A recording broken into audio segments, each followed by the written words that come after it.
Thank you so much for tuning in today. Happy Thursday.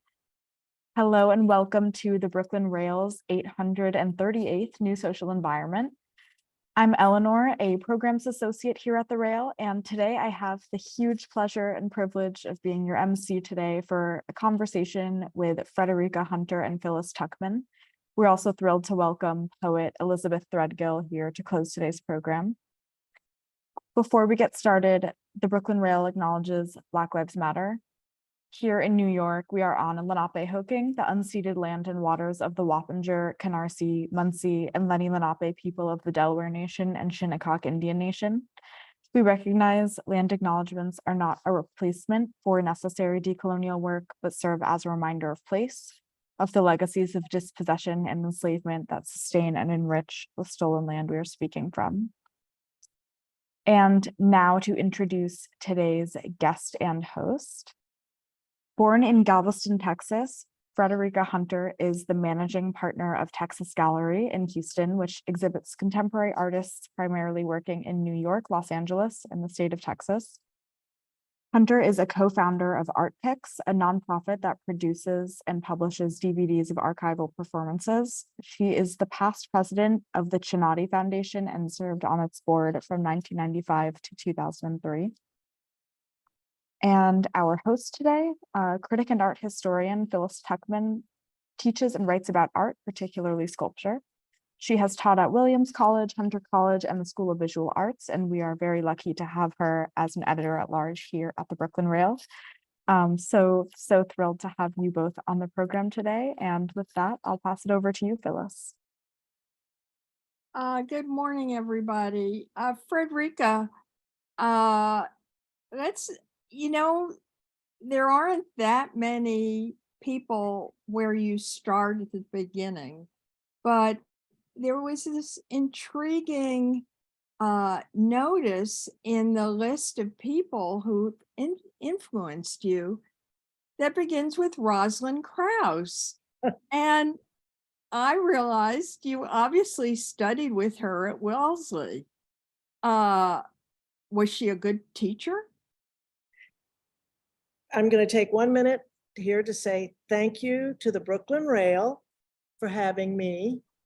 And the Rail is one of our most important and best things in the art world today. So this is an honor for me. And I thank you for inviting me, but I want you to know my core view is that dealers should not be seen, the art should be. So the chance to work with a living artist was the impetus for the gallery, and it evolved, of course, through my art history background, which then brings us back to Rosalind Krauss. Rosalind was studying, I believe it was called Museum Studies at the FOG, and I believe Michael Fried and Barbara Rose were also in that program. And Rosalind taught a post-1945 class at Wellesley College, and she gave us a lot. She exposed us to very sophisticated material, lots of philosophy, and she made us write critical reviews of like 3 painters at the Fogg Museum, the Washington color painters at Brandeis, and she also told us to go out and write a critical review of the Corbusier Museum, the Corbusier building at the FOG.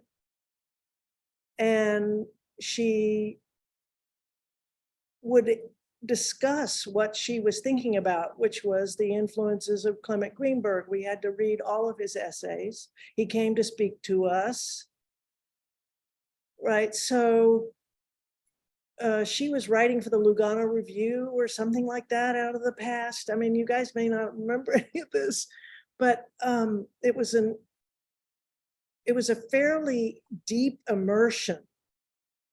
And the Wellesley Library also were getting the first issues of Art Forum, and we were exposed to that. And then I had a very adventurous, sophisticated roommate who said, let's go to New York to see galleries on the weekend. So we would get on a train at midnight from the North Station, end up at Central Station, and go to galleries. And that included seeing Don Judd for the first time, Robert Rauschenberg, Johns, especially Castelli, but also Elcon and Cornblee and Stable Gallery and all the uptown galleries. And then we would come back and invite Rosalind to dinner at the dorm and ask her what she thought about these things. And it was a bit of torture to her, unfortunately, but she gave us a lot. Amazing.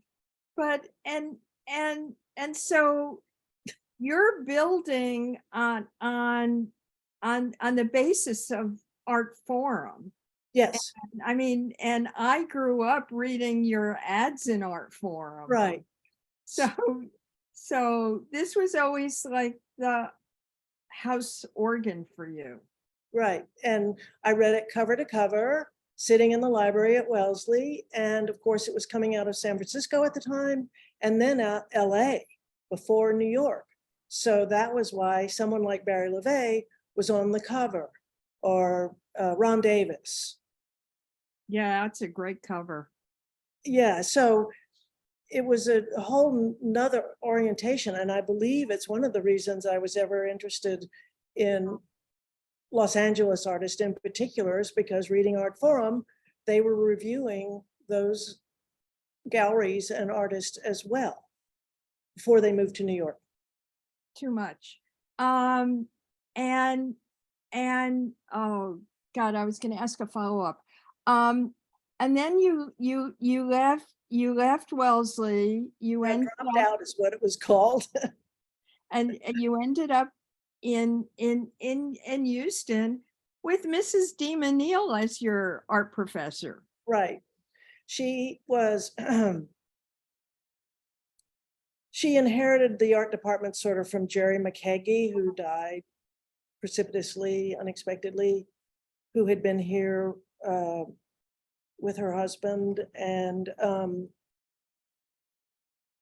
he had been at the Contemporary Arts Museum. Anyway, Jerry McKeague was a big influence on Mrs. de Menil.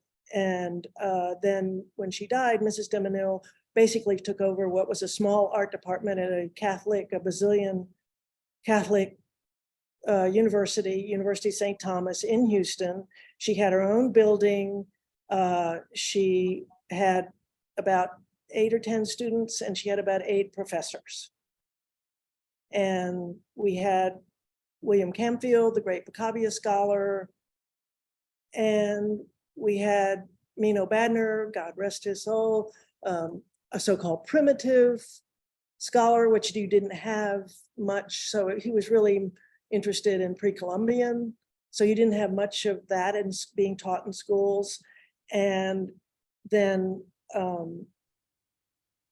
one of her last hires was someone named Thomas McEvely. Oh God. So he was our professor too. Oh my God. So you're studying all of this art, you're seeing so much, you're reading Art Forum, which I can't think of a better thing to do back then.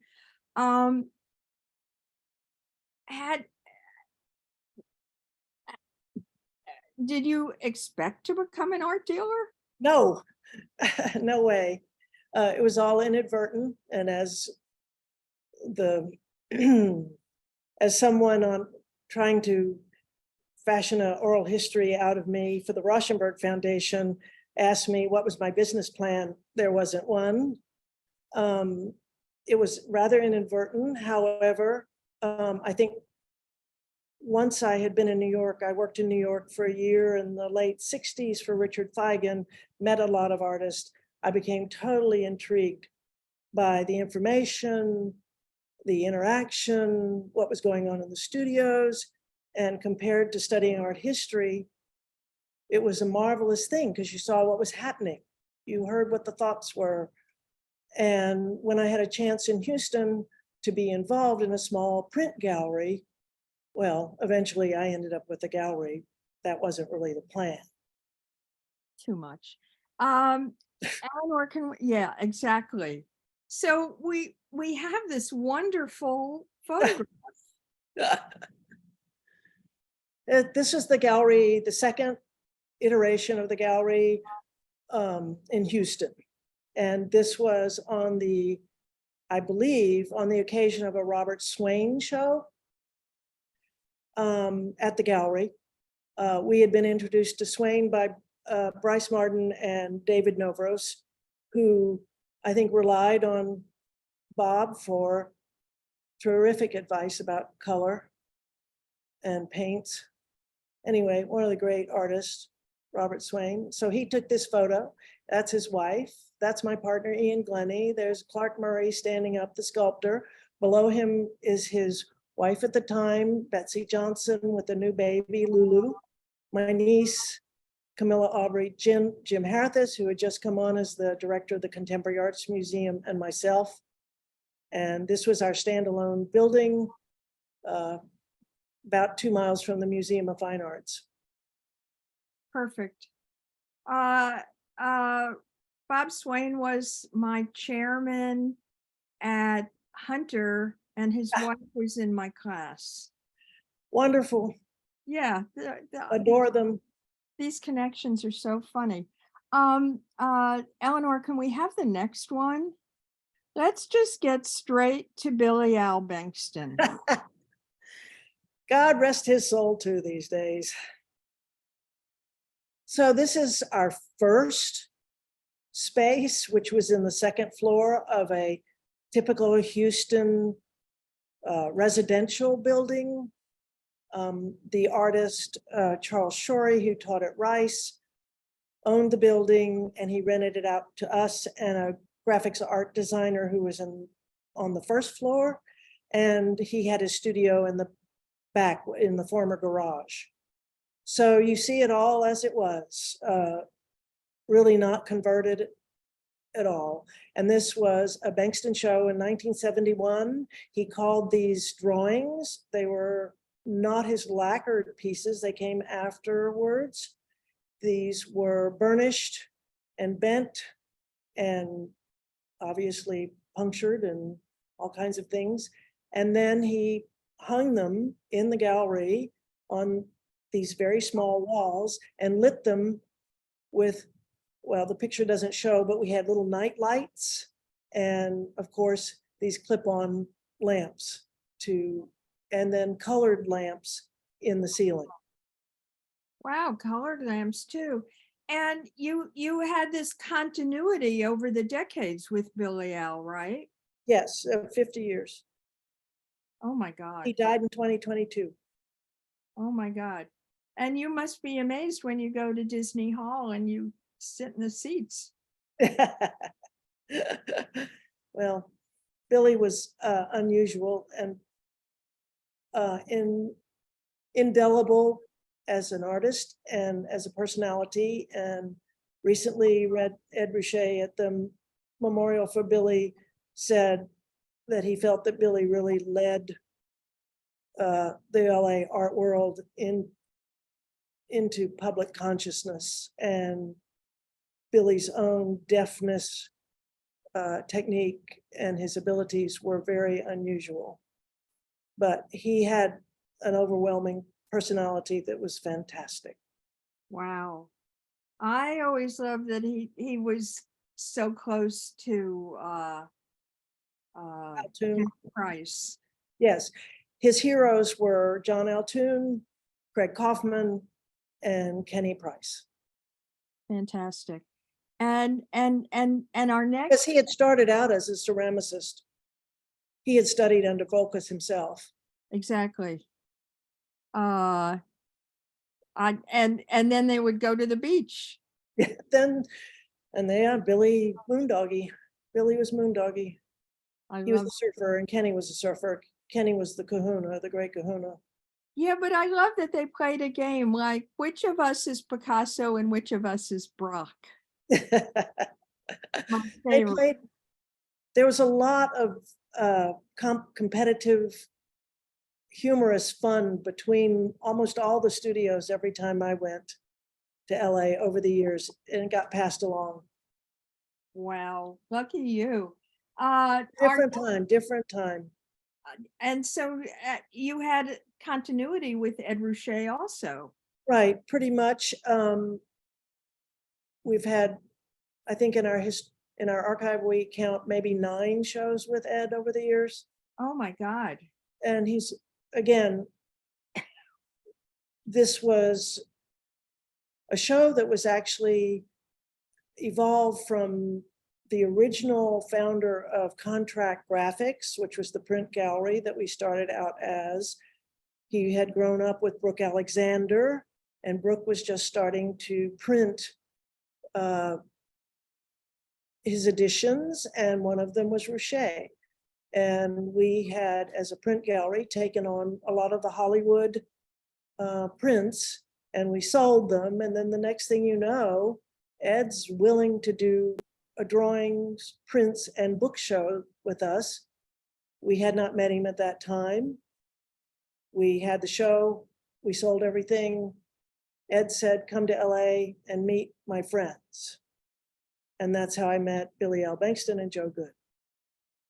Oh my God, too much. And Ed had a studio on Western, and Joe Good was around the corner, and Billy was in Venice.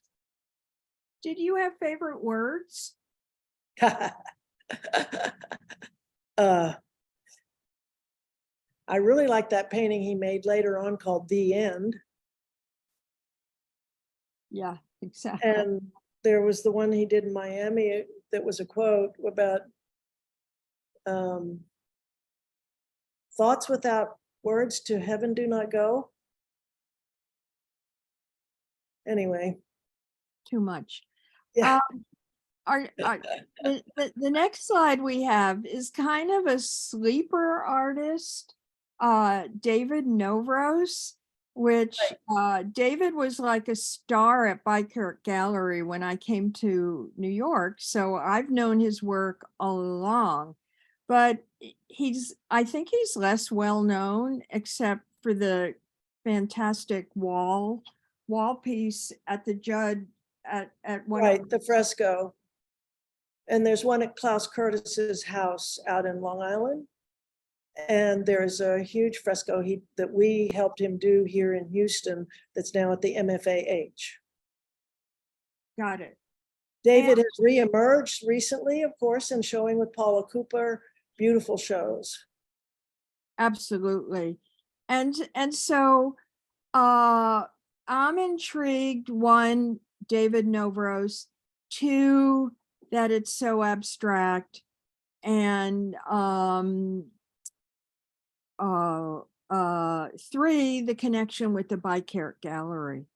Well, the Bikert was a fairly tight-knit group of folks under Klaus. Klaus Curtis had a wonderful eye, and really had deep understanding of contemporary art, as is shown in many of his critical writings.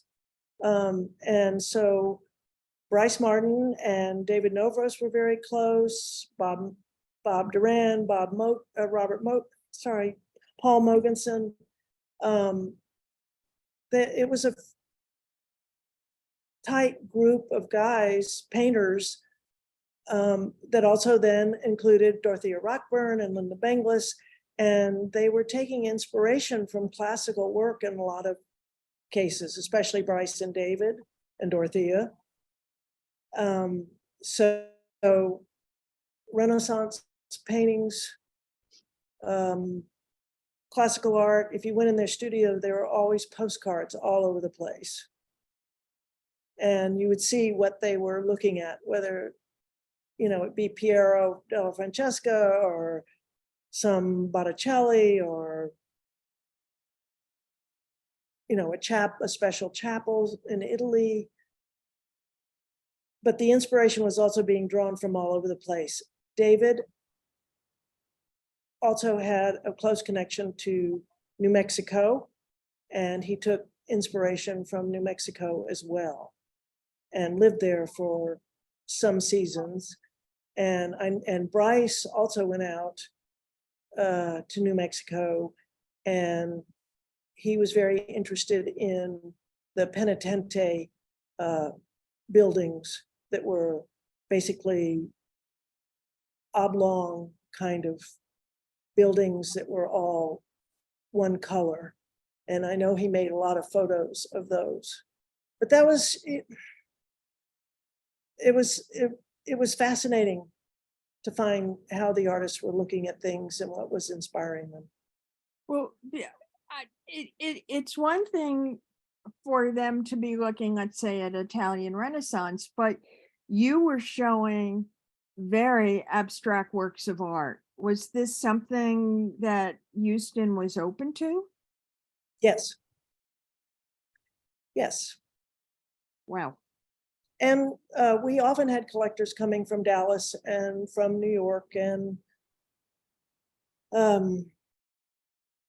for some, I don't think we ever struggled with the idea that it was so abstract. I don't think there was a struggle. I don't recall, at least I didn't have a struggle. I don't remember having those kind of discussions or questions about it. For the most part, it was considered very beautiful. And you know, Bryce Martin finished his Four Seasons, the very large painting that's in the Menil collection here in Houston. Got it.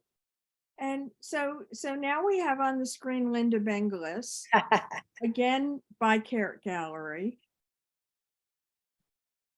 And you had a decades long connection with Linda Benglis too. Yes, right? And still going on, and we speak quite frequently.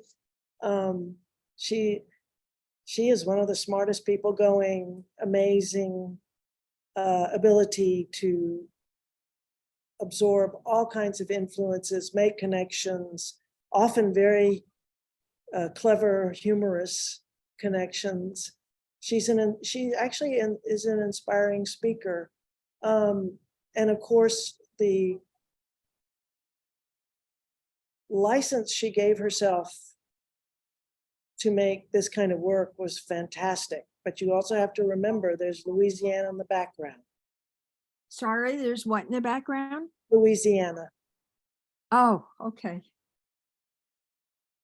I don't know what that means. That means glitter, parades, you know, Mardi Gras. Okay. Oh God, I never thought about that. Oof. Oh, that's Keith too. Keith Saunier, same. Oh my God. And Dickie Landry, you know, it's all, and Tina Gerard. It's all, there was a whole Louisiana mafia in New York. Incredible. The next image we have is kind of bizarre.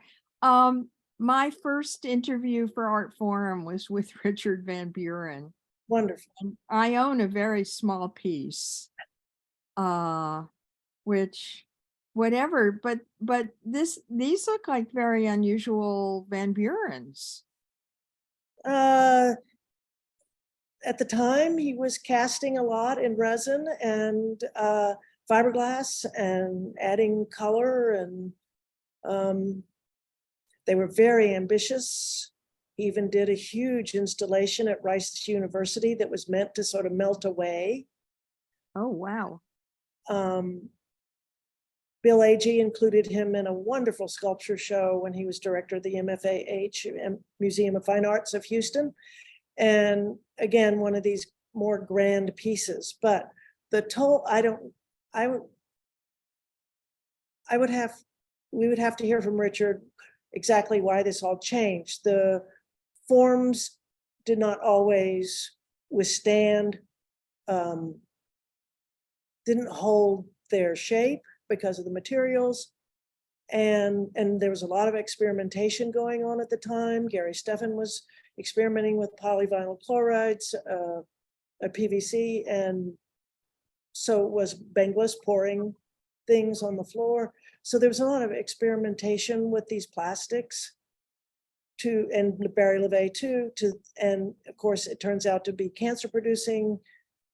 And there were some ramifications from that. But I think Richard is still true to his kind of shape making these days.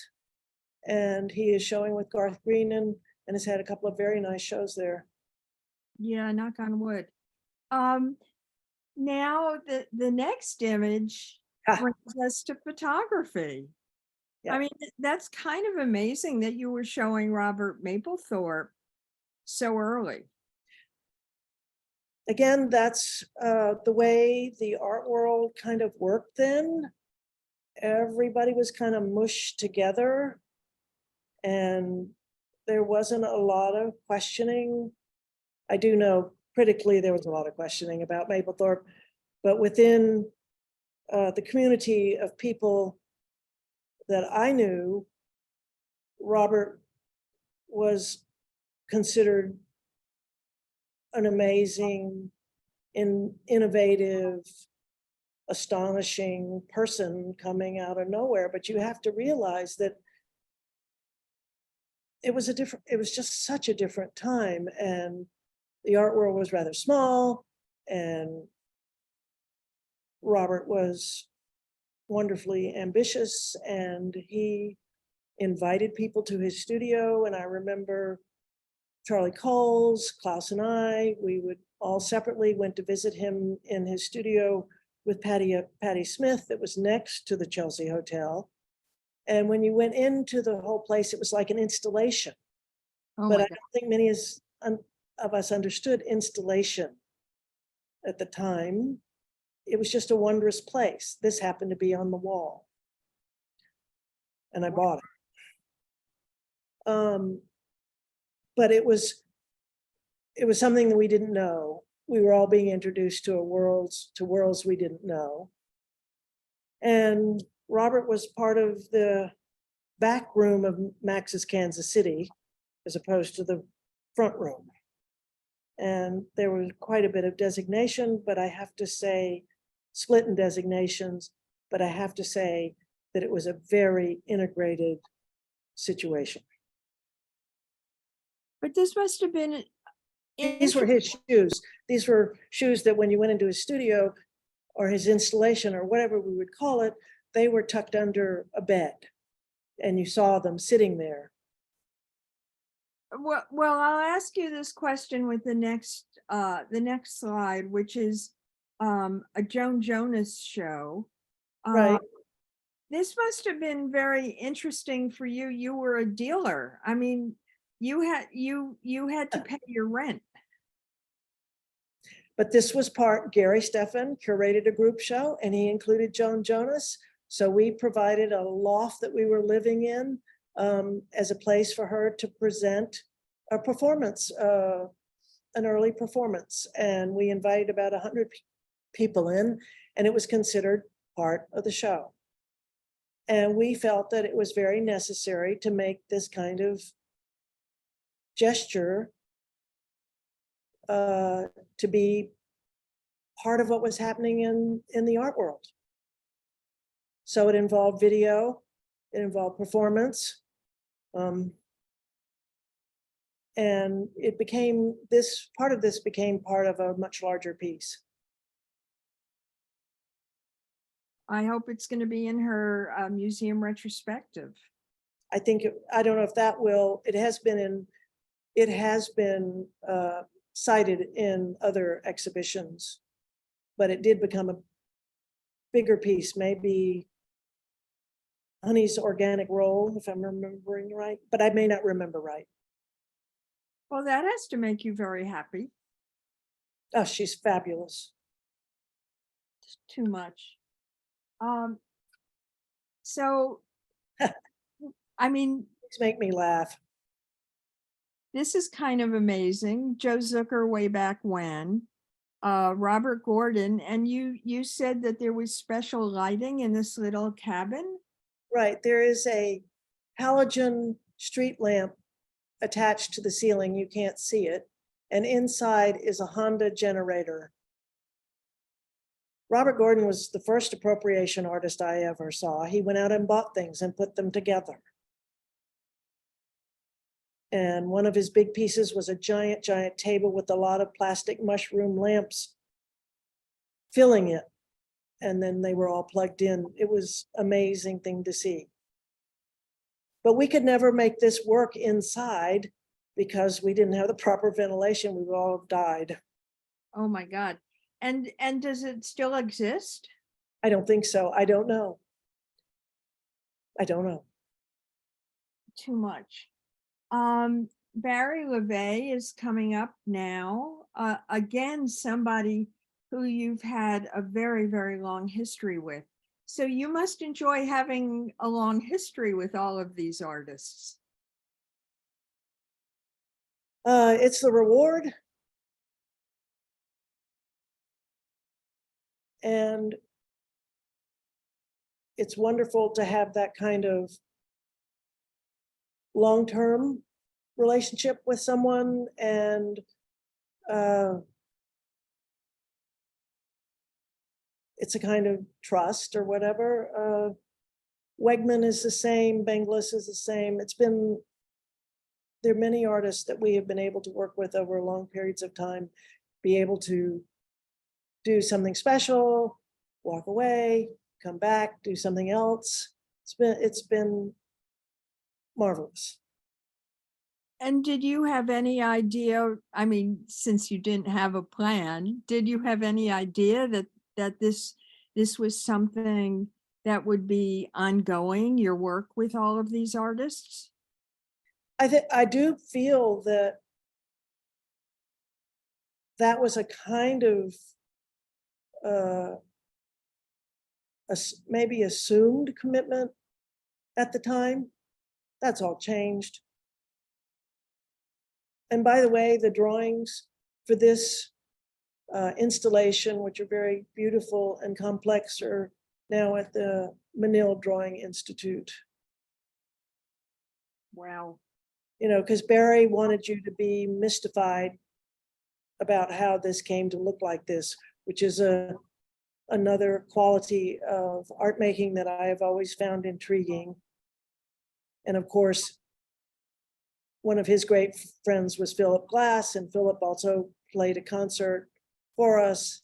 And again, you wondered how it came to exist like that. Why are you hearing that? Why are you seeing that? Marvelous.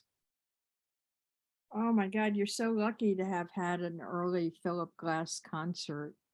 He would say early on that we were his first paid gig. We paid him $500, but I don't know if that's absolutely true. Oh, I'm sure it is. Anyway, he's still a friend now. And so talented. The Houston Grand Opera director, David Gottlieb, believes he is close to Mozart, and he's up to what, 14th Symphony? Well, I feel the same way about Philip, and I'm very lucky because my Q train station has Chuck Close's Right. portraits of Philip, and I look at it and I think, oh my God, this is when I knew you, and it sends shivers up my spine every time. Well, we were lucky in that David Gottlieb here at Houston Grand Opera co-sponsored 2 or 3 glass operas, so we had Philip here quite a bit. Wow, what a trip! So and Mr. and Mrs. DeMenil loved him, and they also sponsored a couple of concerts here. Wow, too much. Well, I feel he's close to Mozart also. I'm Right. I'm one of those fans. So Barry LeVay just became. This is so much more complicated than the last one. Did he make this work in Houston? Did he send it down? No, we were working with Sonnabend Gallery on this, and it came. We shipped it here and did the installation. He was thinking, I think. Now, don't hold me to everything I've said, but he was thinking about how to make permanent sculptures. And there was some interaction with possibly making outdoor site-specific pieces. So I think this is related to that thinking. Pretty dramatic. Oh my God. Well, Fredericka, you just mentioned a connection with Sonnabend Gallery. Right. Because you were an out-of-town gallery, did you work with, was it easier to work with galleries in New York and Los Angeles? No, I enjoy working with my colleagues and expands information and exchange.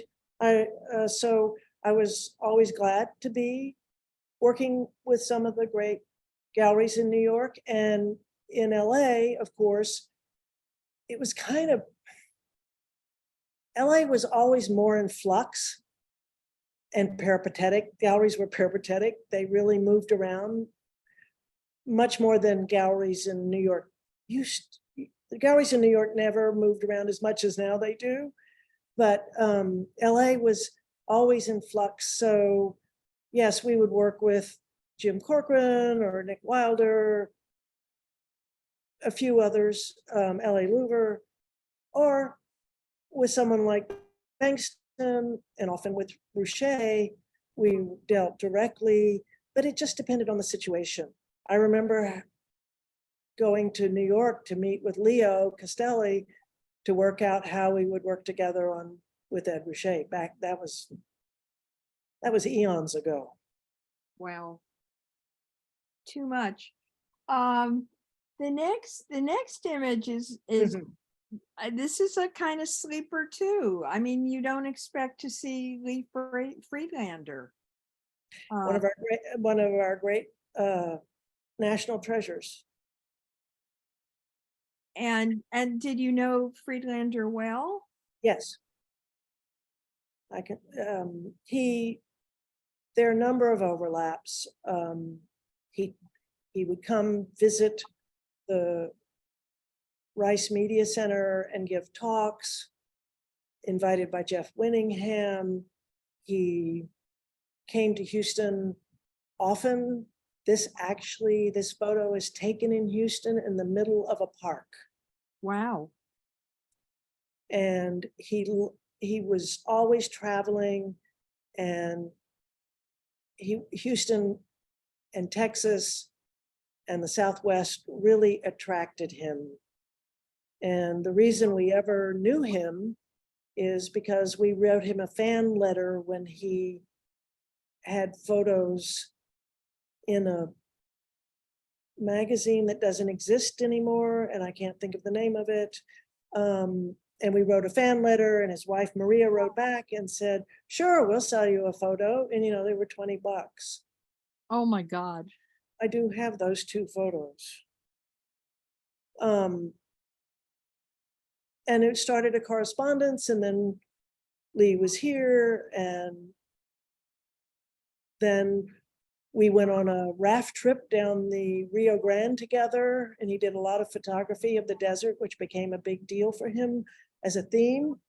And this is a selection that we did of photos he took in West Texas. He and Sarkowski and Richard Benson would travel every year in the Southwest together, and each would go out and photograph their surrounds.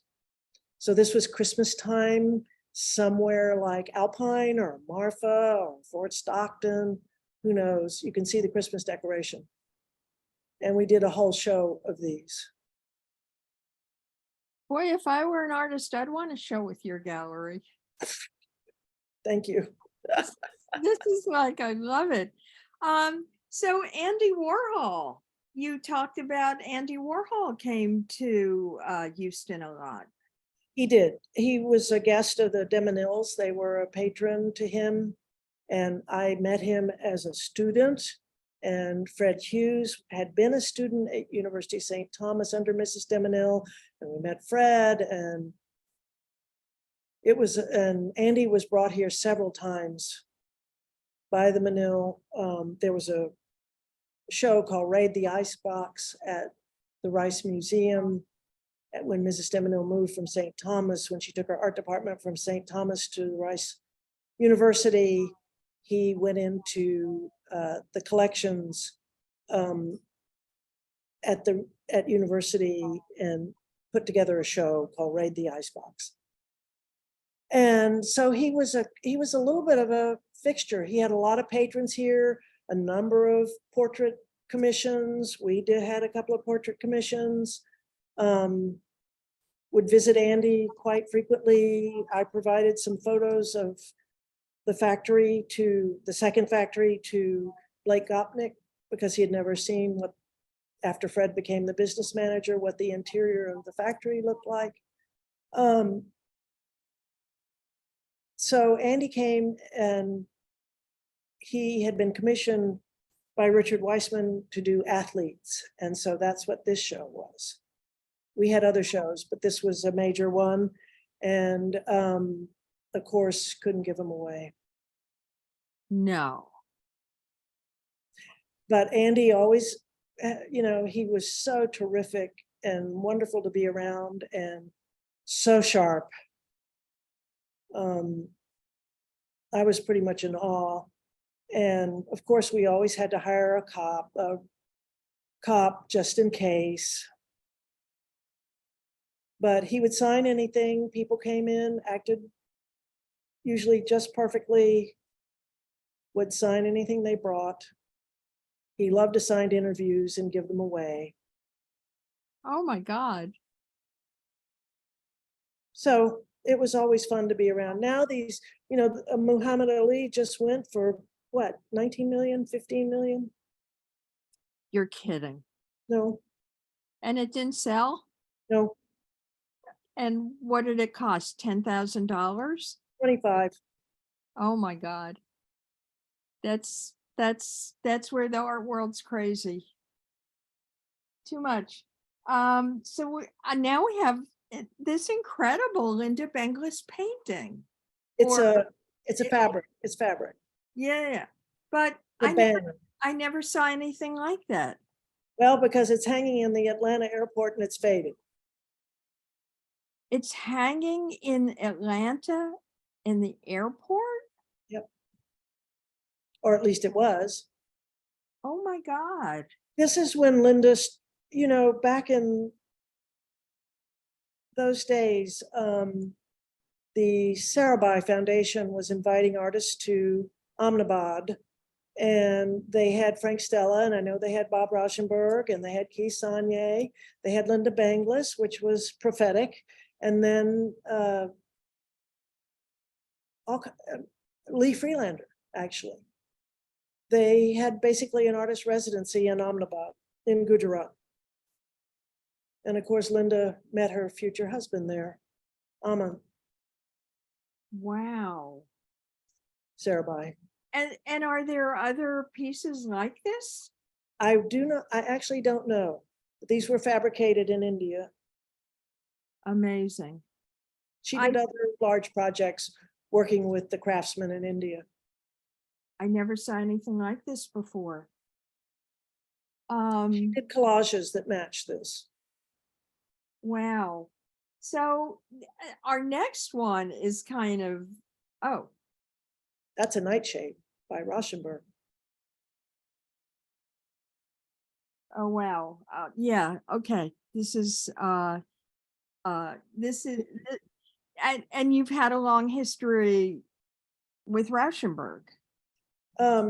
Yes. Of course, he was a great hero. We were in awe every time he showed up in Max's Kansas City, or we got to go to a party at 381 Lafayette. But probably started to get to know him in the early 70s when David Whitney was curating shows at the Philip Johnson Design Corpus Christi Museum, and Bob was included in, I think, 2 group shows there. I could be wrong about that. One of the great unknown museums in America. I love Corpus Christi's museum. And do you have Rauschenberg in your own collection? I did. and not now. Oh, okay. But the gluts with it, I think this was the first show of gluts, but I'm not clear about that too, which way I just found were genius. You know, going to the trash dump, assembling things, and Exactly. then giving them all great poetic titles. And these were scenarios.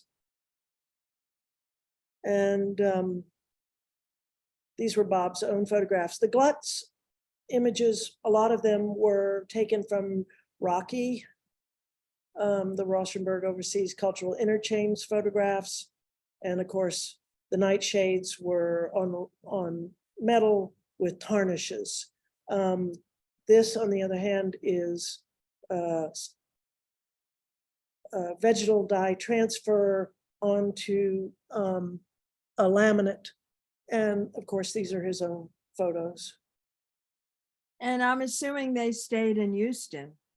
The one on the right is in the Museum of Fine Arts collection on loan from the Seraphim collection, permanent loan. Wow, that's pretty lucky to have this available. And of course, Bob always thought theatrically. I think scale was very important to him, very comfortable with scale. And, you know, the gluts had been used in a Trisha Brown performance in Italy as drops in a choreographed dance that she did. And then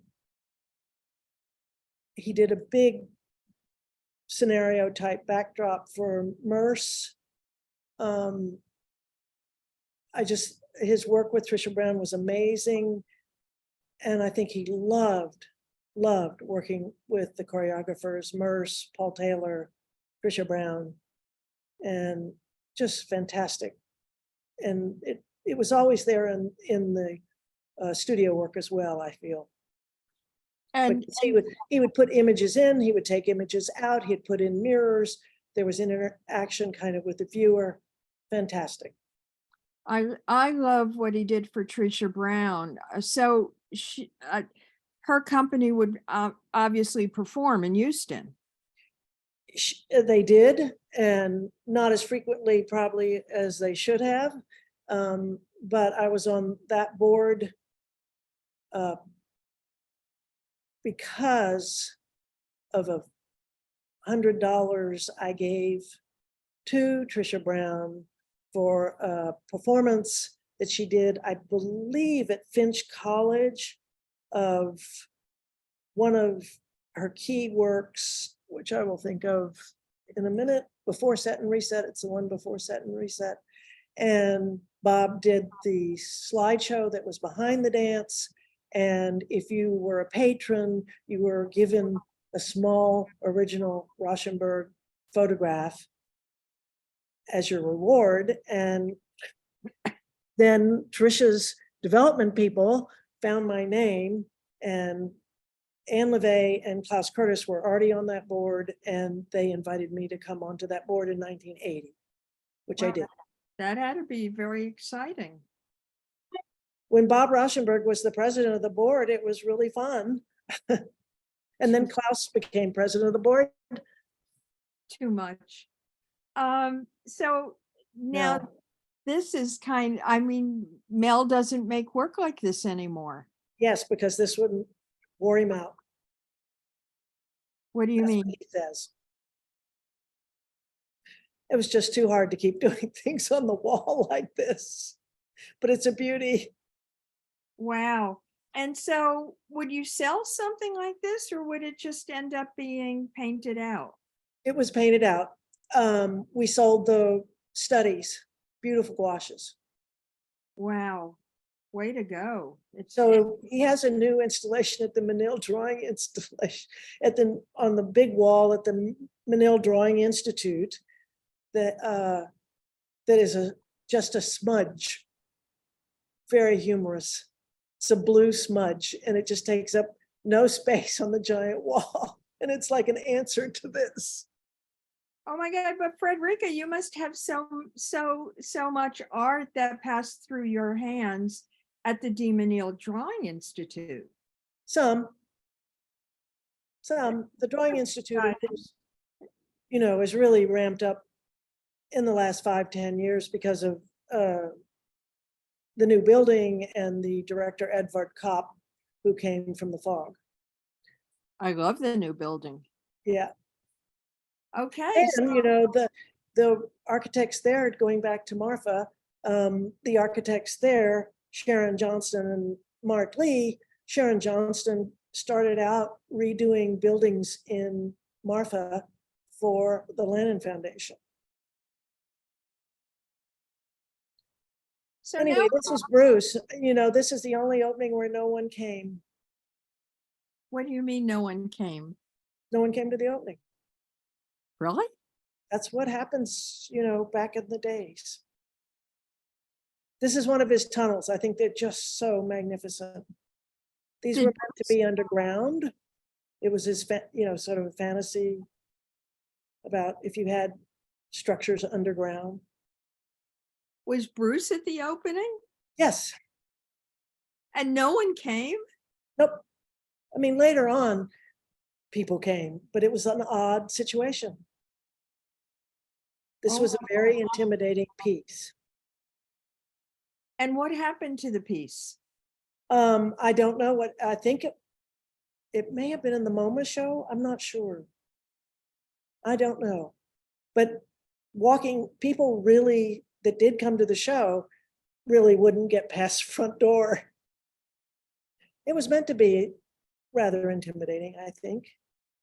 Oh, well, yeah, that's. And the big drawing, there were 3 other drawings. The big drawings are all, I believe, in the collection of MoMA now.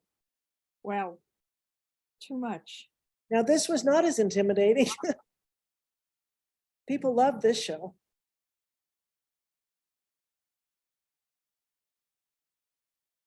And Dan Flavin moved in for 2 weeks and figured out what he would do in our space. And did the Flavins stay in Houston? Some did. These were popular. People bought them. Then, of course, there was a subsequent panic about whether we're going to be able to get these bulbs again, which has all been solved, but they were very popular. And I mean, and the building with the Flavins at the Menil is kind of astonishing. Yes. Dan was amazing. One thing about him sitting in the gallery for 2 weeks, deciding what to do, one realized that he knew what he was doing. Oh, and the magic. I mean, sometimes now when you see a Flavin show, the magic is all gone.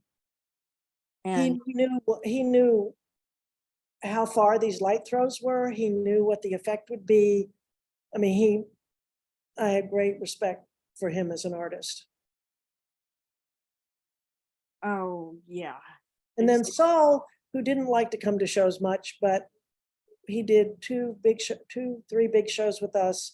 And we actually ended up selling a couple of wall drawings, good ones. But this was the entire gallery taken over and done by his crew.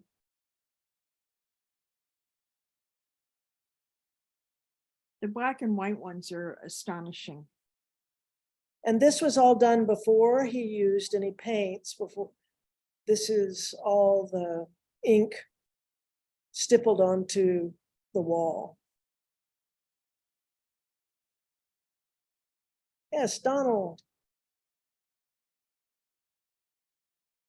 Oh, now my list is like, I'm not that familiar with Donald Moffat. Well, he was part of, he was part of Grand Fury. He was part of Act Up. He is from San Antonio. And he is the one and only guy that walked into my gallery and showed me his work. And we said, show right away. Wow.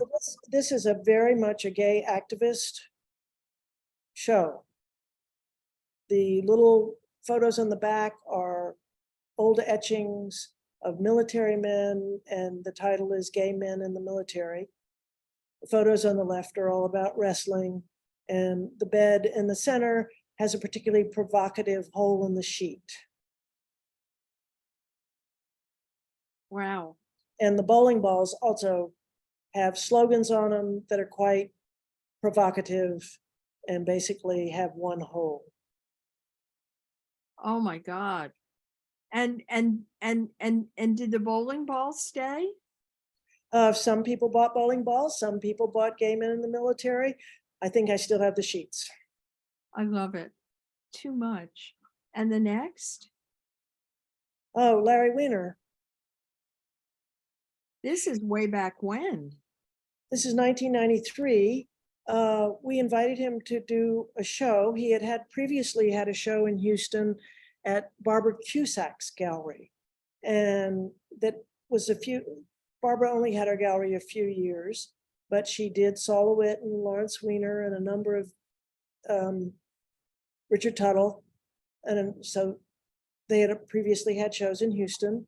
And Larry did this one for us. Lawrence did this one for us, honoring Houston, oil and water, wire and wood. His story was that he shipped out of Houston on a freighter in the Merchant Marines. And this is a portrait of Houston's ship channel. Too much. But it's such vivid color. Yeah. And those, you notice we chopped into this sheetrock. Exactly. Way back when. So this is another artist I'm not familiar with, and I'm assuming she's a local artist. She is from Houston. She was born here. She lived in New York for quite a number of years, showed with Denise. Denise Renee? No.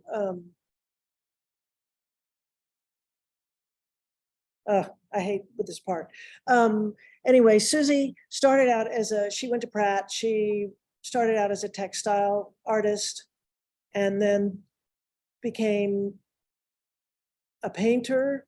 And these are all pretty much algorithmic systems, and they are tape and paint. Wow, that took forever to make. Yes. Wow. And she is here now living in Houston, but she had quite a bit of recognition in New York, and she is a particular favorite of a number of artists. She's just recently had a show at the Contemporary Arts Museum that traced her history in painting. She's really good. Allison DeLima just put up that it was Denise Gallery. Okay, thanks, Allison. Appreciate it. Yeah, too much. So you mentioned you represent Stephen Muller's estate. Yes, we do. Did Stephen went to UT. He's a Texan. He went to UT, then he was at Bennington grad, one of the first grad students, and then he was at Skowhegan, and he showed with Richard Feigen down in Soho, and then with J.H. Duffy and Michael Finley, and then he showed with Tibor, and then with Lenin Weinberg. And he was a great, great friend from 1968 on. And a marvelous, he also wrote for Art in America, and was a great friend of Betsy's. And he was shy and retiring, but he was a magnetic person and one of the great colorists. Bankston used to say he doesn't make mistakes. Wow. And did you have many of his shows of his work? Oh yes, we've shown him since 71, and he was at Contract Graphics, and then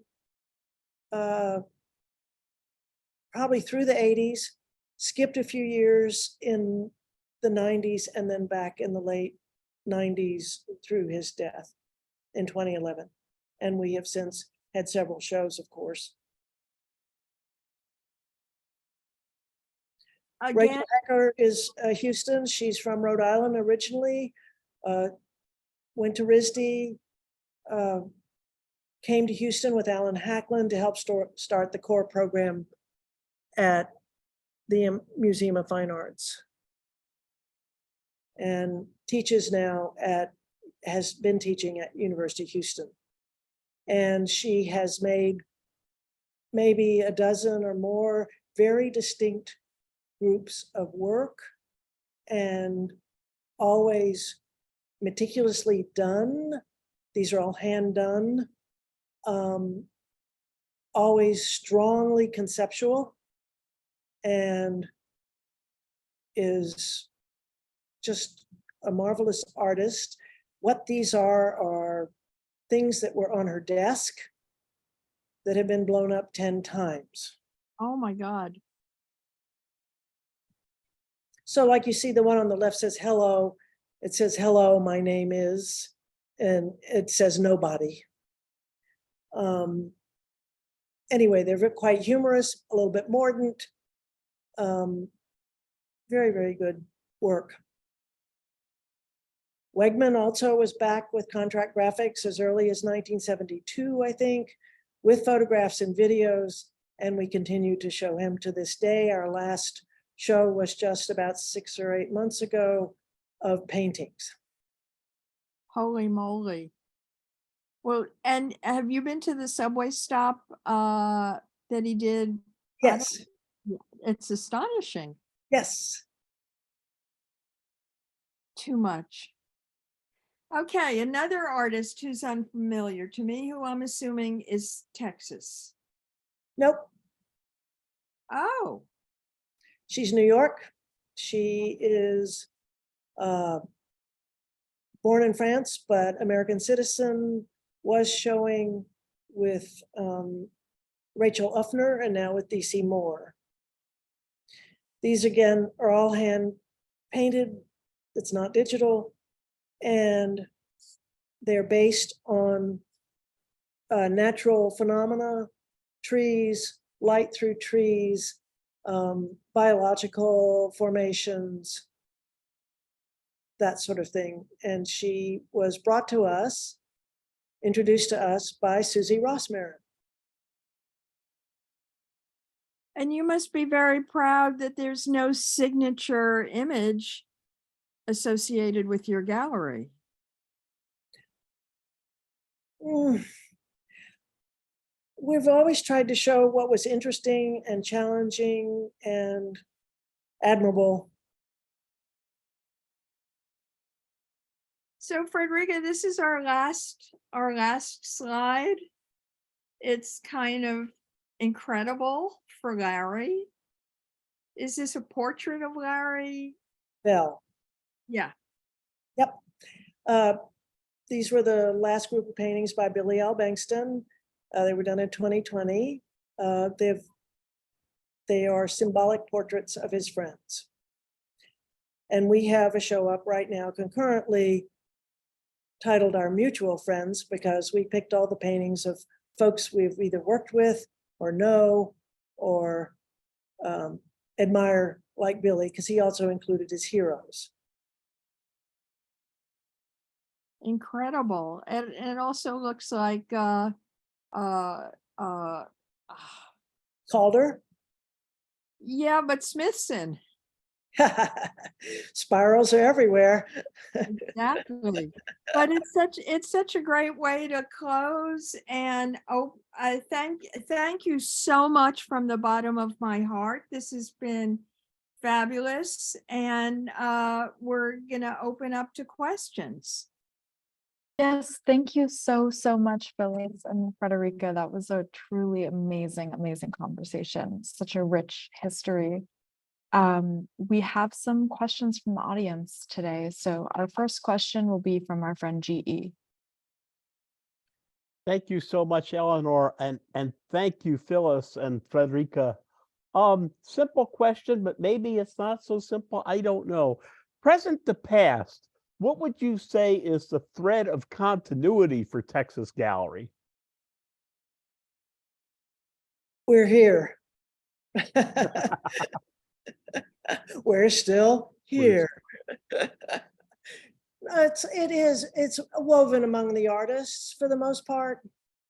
They're the important part of all of this. Thank you. Amazing. Thank you for that great question, GE.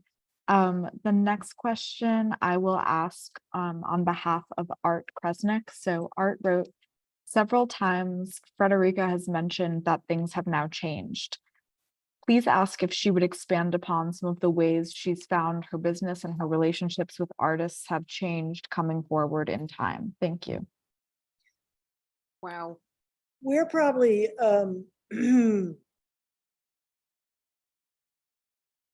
we're probably, what I said, this was going to be Throwback Thursday. It's like we're a retro gallery is all I can tell you. If you compare to the business model now, we don't have 300 employees. We don't have we don't have handlers for each artist or whatever. It's still very much a personal business. And with the changes in the market and art as being an asset class, that was true probably to a certain extent in the past.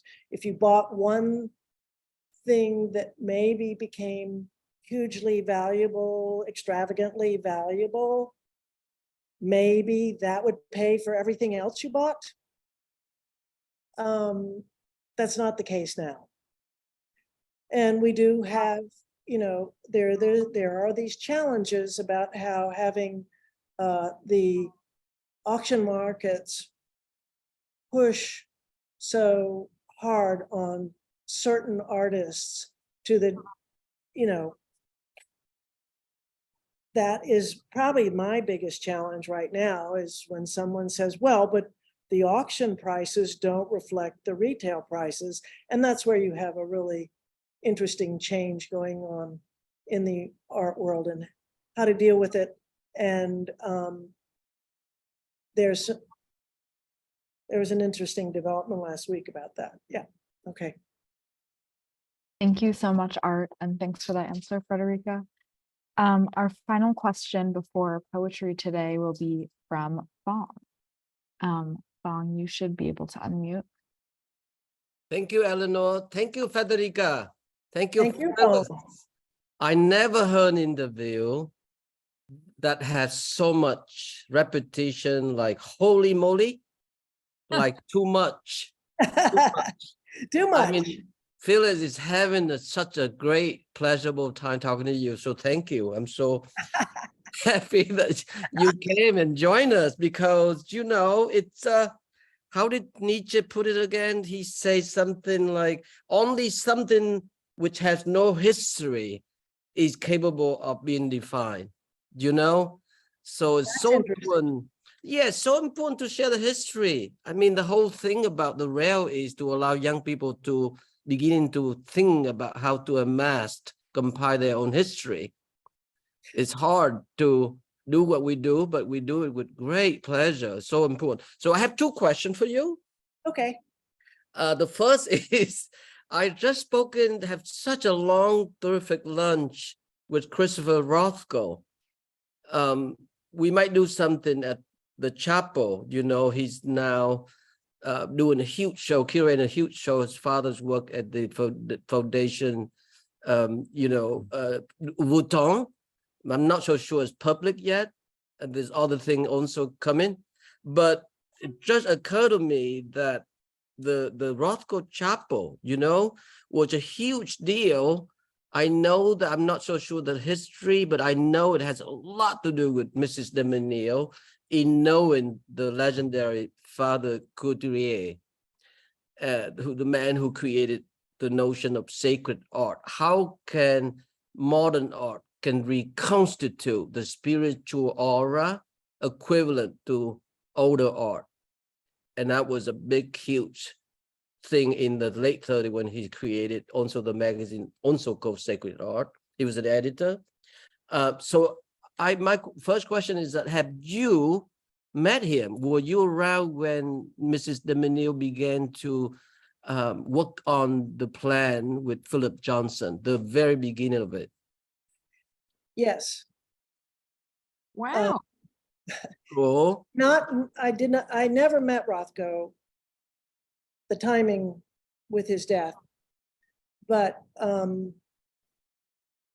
the architect, the local architect was Howard Barnstone, and a relative of mine worked for Howard Barnstone, a man named Eugene Aubrey. Mm-hmm. And they worked with Philip, and then they worked with Rothko after Philip stepped back. So yes, followed that along quite closely. I was working with Mrs. DeMenil and studying with Mrs. DeMenil because she did give classes when this was ongoing. And there is a good history, I believe, on the Menil website, but I was lucky enough to be inside the chapel when they lowered the paintings in, and be there that night when they were unveiled unofficially. And it's, those are memorable moments. And when the last time Philip Glass came to town for an ensemble performance to L'Enfant Terrible, I think, I took him to see his patron, Mrs. DeMenil. She wanted to see him. And he asked her what it was like to go into the studio with Rothko the first time, and what did it feel like to see the paintings? And she said, I was enveloped in a fog. Okay, that's beautiful. So we were a little bit, because we were cheeky students, we were a little bit irreverent about it all, except that it was very powerful. Yeah. And Dickie Landry did a mass, composed a mass for Mr. DeMenil's honor after he died. I actually made the film of the broken obelisk being installed. So this has been, and Bryce Martin on a long trip to Houston, as soon as the chapel was open, he came and studied it 6 hours a day for a week. Yeah.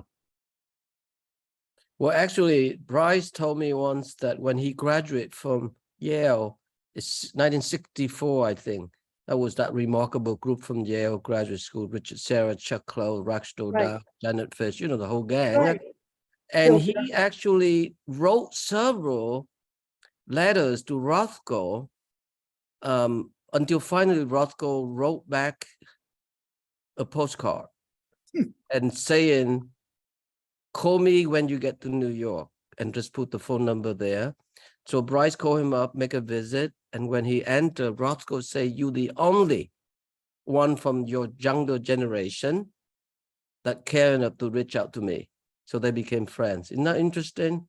That's very interesting. I always insist my young colleagues and young students, if you admire somebody, you write the letter until they write you back. They will write you back. Yeah, well, Lee Friedlander said, write Walker Evans, and I did. Yeah. And he wrote back. I didn't meet Never him. write email, Fredericka. So listen, my second question, and then we'll go to the pleasure of listening to poetry reading. But I think that's always been tricky, even though all artists always have this desire to get their work seen, disseminated. Doesn't matter where, what. condition. But being a dealer from Houston, just like many other friends of ours, who would get a chance to disseminate artists from New York or all the major city, can be very tricky to balance with those from the local, local artists, because they might misread it. They might feel jealous or competitive and whatnot. It just occurred to me that Maurice Flammec, the false artist, once say something so clever. He say, intelligence is international, stupidity is national, and art is local. So how do you deal with all that? I suppose in a way we don't. We consider everybody, basically on good terms, equal terms, whatever, that they're good artists. Yeah. And so that kind of distinction, yes, gets made. And certainly because we're in Houston, we've been called satellite galleries, provincial galleries, that sort of thing. And, when we started, Donald Young and Rona Hoffman started, and Dan Weinberg started, and different places. And you can see certain threads that run through all of us. But so we were considered local.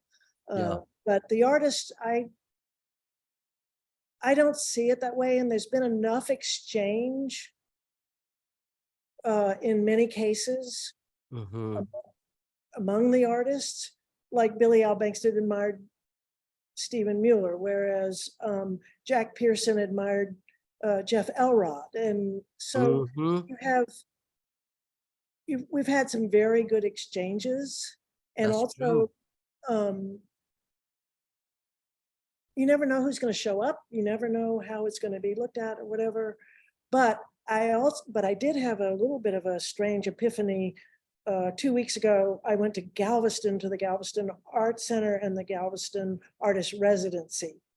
And I was amazed at the reaction I had, that the art that I was seeing there was so good in that particular place right then, that this may be happening more and more. Artists are still going to be artists. Doesn't matter what. They were such good artists. Yeah. So I just hope there's more awareness, even in local places, of local artists. Yeah. Yeah. No, you're absolutely right, because I just totally forgot that my friend Julie Maretu make her breakthrough at Joseph Havel core program. Right. With Michael Young teaching there. That's right. Okay, cool. Shazia too. Shazia too. That's right. I forgot about that. Well, listen, holy moly, too much, I would say again. So thank you so much, Phyllis. Thank you, Fredericka. A pleasure. Back to you, Eleanor. Thank you so much, Fong. What a great note to end on. And we do have a tradition here at the Rail of closing our community events with a poetry reading. And today I'm absolutely thrilled to welcome our Poet Laureate of the day, Elizabeth Threadgill, to the stage. Elizabeth Threadgill holds an MFA in poetry and a PhD in developmental education literacy, both from Texas State University. She's from Marfa, Texas, and now lives in upstate New York, where she is an associate professor of English at Utica University. Her poetry appears in numerous publications, and she is the recipient of a Saltonstall Foundation for the Arts Fellowship. Thank you so much for being here, Elizabeth, and over to you. Thank you so much. Yes, I'm Elizabeth Threadgill, and growing up in Marfa, it was such a privilege to be part of this event with Fredericka, who was so integral to the Chinati Foundation in my hometown. So I feel so blessed. Thank you so much. I just have one poem to close us out with. Each of the little snippets in this poem is a wish or a prayer for something small, something ordinary. This is called 20 Wishes. For the slug, safe passage, which means the sky, which means we may look upon its glistening trail as a star passing over. For the pale, a hole, peace in letting go. For shadow, a hymn, as if a hymn to hold, to gather and fold, pin and stitch, to rip and fray, clutch and pray. For the broom, a wooden spine, memory in marrow of pirouette. For the ghosts my cat sees, who are airships in the periphery, a draft to carry you from one window to another plane. For sleep, a trellis that grows heavier with vines, a lush dark in which we find our dead grandmothers weaving. For the thorn, a curve of a bow, as if to say, your finger is the string I pluck. For the finch, from which a feather becomes a trinket, silver to clasp slivers to your breast. For the swan, a crown of algae around your neck, like a child's candy necklace. For the rings the fish leave on the lake, bells across the surface of consciousness. For mothers, a forest of dark deer hollows, in the ear, a soft place to lie. And the deer, a hollow drum to spring from, my heartbeat revived, clamoring up the snowbank. For the crow, reflection of shine on the pond, a forge for your eye. For the rabbit hole, drapes, because there are questions best explored in private. For the sidewinder, an audience wrapped in the being of another. For the pastor, a lover, how else to understand God's will? And the lover, a ledge for balance. For the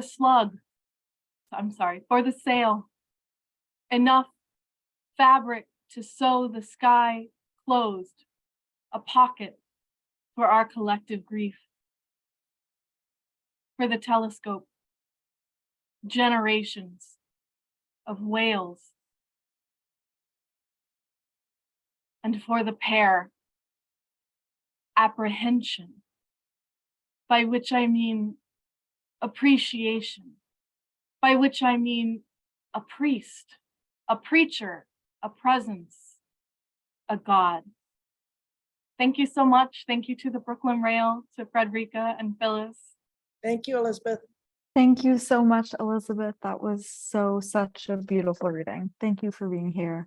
A huge thanks again to Fredericka and Phyllis, and also thank you to Jordan from Texas Gallery for supporting our preparations for today.